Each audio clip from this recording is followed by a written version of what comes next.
ముఖ్యంగా మంత్రి గారికి విన్నవించేది ఒకటే, మిషన్ భగీరథ అనేది ఆ ప్రాజెక్ట్ అంతా ఒక అర్థం కాని పరిస్థితులు ఉంది మంత్రి గారు. ఇలా ప్రజాప్రతినిధులకు ఇబ్బంది ఉంది, అధికారులకు ఇబ్బంది ఉంది. ఇవాళ సిబ్బందికి దానికి సరిగ్గా ఎప్పుడే అనేది ఒక మెకానిజం, ఇంటరప్షన్ తరుగుతుంటాం, లీక్లు ఏర్పడుతూ ఉంటాయి. ఇవాళ మెయిన్ సోర్స్ కూడా ప్రాబ్లంలో ఉంది. ఇప్పుడు మా షాద్నగర్ తీసుకుంటే సోర్స్ లేదు, ఓన్లీ ఇప్పుడు డ్రింకింగ్ వాటర్ కావాలంటే మిషన్ భగీరథ మీదనే ఆధారపడరు. గత ప్రభుత్వం వాళ్ళ ఇష్టానుసారంగా సరే వాళ్ళకి నచ్చిన పద్ధతి చేసిరుగానే అది అస్తవ్యస్తంగా ఉంది, ఒక డొల్లా పథకం అదంతా. ఇవాళ లోకల్ బాడీస్లో ఉన్న ప్రజాప్రతినిధులకు చాలా ఇబ్బందులు ఉన్నాయి. ఏదన్నా వాళ్ళ సోర్సు ఉపయోగించి డ్రింకింగ్ వాటర్ ఎగ్జిస్టింగ్ ఏదైతే సిస్టమ్ ఉందో ఆ ఎగ్జిస్టింగ్ సిస్టమ్ కూడా వాడదామంటే కూడా ఇబ్బంది ఉంది. ఈరోజు కొన్ని రిస్ట్రిక్ట్లు తెచ్చింది గత ప్రభుత్వం, బోర్లే వేయద్దు, మిషన్ భగీరథ వచ్చింది, ఇదో అద్భుతము, ఇదేదో కథలు చెప్పిరని. అంటే ఇప్పుడు ఆర్డబ్ల్యూఎస్ డిపార్ట్మెంట్ చేతిలో కూడా మెయింటెనెన్స్ చేద్దామంటే కూడా వాళ్ళ తన ప్రత్యేకంగా ఒక డబ్బులు లేవు. ఇవాళ ఆ కార్యక్రమాన్ని గ్రామ పంచాయతీలు కానీ మున్సిపాలిటీలు కానీ మండల పరిషత్లు కానీ ఏమైనా తీసుకొని చేద్దామంటే వాళ్ళకి ఇబ్బందులు ఉన్నాయి, చాలా ఇబ్బందులు ఉన్నాయి. స్కేర్ సీట్ వస్తుంది.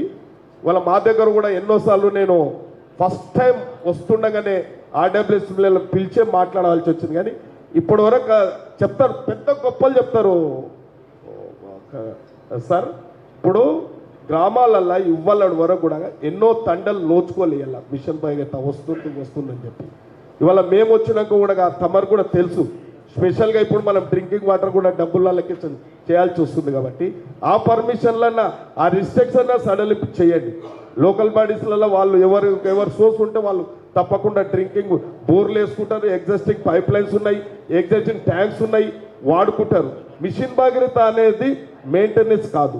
ఇవాళ కొత్తూరు మున్సిపాలిటీ ఉంటుంది సార్ మన దగ్గర, ఆ మున్సిపాలిటీకి ఇప్పటి వరకు మనం మిషన్ భగీరథ నీళ్ళే ఇప్పటి వరకు పెద్ద గొప్పలు చెప్తూ ఉంటారు. కానీ అది కాదు, ఇవాళ బేషరతులకు పోలేదు మేము. కానీ పని ప్రజలకు నిజంగా ఆ డ్రింకింగ్ వాటర్ సప్లై చేయాల్సిన బాధ్యత మన మీద ఉంది. కానీ కొన్ని రూల్స్ రెగ్యులేషన్స్ రిస్ట్రిక్ట్ తీసేయాలి. ఒకటి ఎవరు మెయింటైన్ చేయాలనేది ఒక క్లారిటీ లేదు. ఇప్పుడు లీకేజ్లు అవుతున్నాయి, ఒక దగ్గర మధ్యలో లీకేజ్లు అవుతున్నాయి. ఆ లీకేజ్లు అయినప్పుడు 10 గ్రామాలకు నీళ్లు పోతలేవు. 10 గ్రామాలకు ఒక దగ్గర లీకేజ్ అయితే 10 గ్రామాలకు నీళ్ళు సప్లై అవుతలేవు. చాలా అస్తవ్యస్తంగా ఉంది. ఎప్పుడు తోవుడే ఉంటుంది, అది మూసుడే ఉంటుంది, తోవుడే ఉంటుంది. కానీ ఆ యొక్క సమస్య ఒక కాంట్రిక్ట్గా ఆ సమస్య తీర్చలేదు. కాబట్టి దీని మీద సపరేటు మీరందరూ కూడా చర్చ పెట్టాలి. దీని మీద మిషన్ భగీరథ మీద మీరు లోకల్గా కూడా తమరు కూడా దీని మీద స్పెషల్గా రివ్యూ చేయాలి సార్. ఈ జనరల్ బాడీలో ఉన్న ఐటెంలన్నీ అటెండ్ అయ్యి ఇది క్లియర్గా మనం సాల్వ్ చేయలేము. కాబట్టి జడ్పీ చైర్మన్ గారు కూడా ఒక్కరోజు మా దగ్గరకు వచ్చింది. జడ్పీ చైర్మన్ గారు నేను ఒక కార్యక్రమానికి పోయినాం. తమకు తెలుసు, జడ్పీ చైర్మన్ గారు కూడా తెలుసు విషయం. ఒక గురుకుల పాఠశాలకు వాటర్ లేదు. ఎంత అవసరమో 2 lakhs అవసరం. 2 lakhs అవసరం అంటే దాని కనెక్టివిటీ నీకు పైప్ లైన్ కనెక్టివిటీ పోతే గురుకుల పాఠశాల స్కూల్ పిల్లల రెసిడెన్షియల్ స్కూల్కు వాటర్ లేకపోతే 2 నెలల సంది లేకపోతే నేను ఒక డోనర్ అరేంజ్ చేసి పైప్ లైన్ ఇప్పించేసి, అది పెద్ద పని కాదు 2 lakhs. కానీ చిన్నవి కూడా కొన్ని రిస్ట్రిక్ట్లను తొలగించండి, లోకల్ బాడీస్ కన్నా అప్పచెప్పండి. మెయింటెనెన్స్ క్లారిటీ ఎవరు చేయాలి, మిషన్ భగీరథ మెయింటెనెన్స్ ఎవరు చేయాలి అనేది ఒక క్లారిటీ కూడా మీరు ఆదేశాలు పీల్చాల్సిందిగా మంత్రిని కోరుతున్నాను.